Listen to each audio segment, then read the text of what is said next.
Play stupid games, win stupid prizes, episode 20. All right, I'm back at it. TikTok's ban is over. Let's get back to making some funny videos. Starting off with Mr. Oliver Cooper sitting behind me. And if you're thinking, man, this guy's on this series, yes, because he's not wearing a seatbelt, you'd be wrong. Now, I know he doesn't look like it, but this guy here is a 23-year-old criminal mastermind, high-end car thief who stole 30 cars that totaled about $5 million in value. Now, this particular selfie came from when he was stealing a $70,000 Range Rover Sport. He kind of took it while he was in the process of stealing it.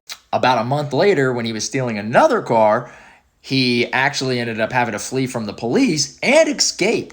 Unfortunately for him, his face was put out there during that car chase, and video footage was able to identify who he was, and police went to his house. And that's where things get stupid. Well, he ended up having all of the evidence stored on his phone, pictures and videos of all the cars that he had stolen that allowed police to ID him as the thief and sentence him for 6 years, 8 months in prison.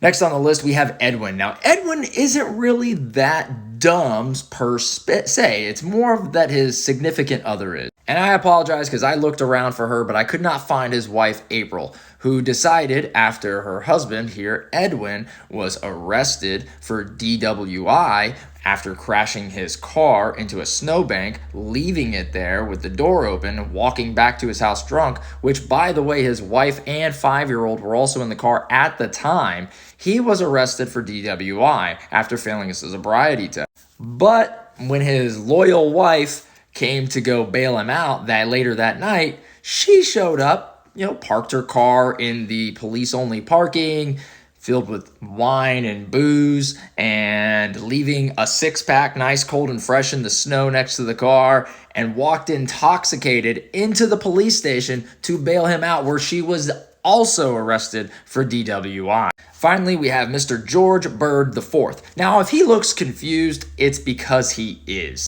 You see, he used a pew-pew, and instead of just unloading it, he told the judge the only way he knew how to unload it was to fire it, at which point he fired it multiple times at his neighbor's house. Fortunately, nobody was home at the time, nobody was injured, but he was arrested, and he was actually not supposed to be in possession of any of those after having been convicted of a prior burglary, in which case police found 3 things that I can't say on TikTok in his home that he was not also knowing how to use properly, according to him.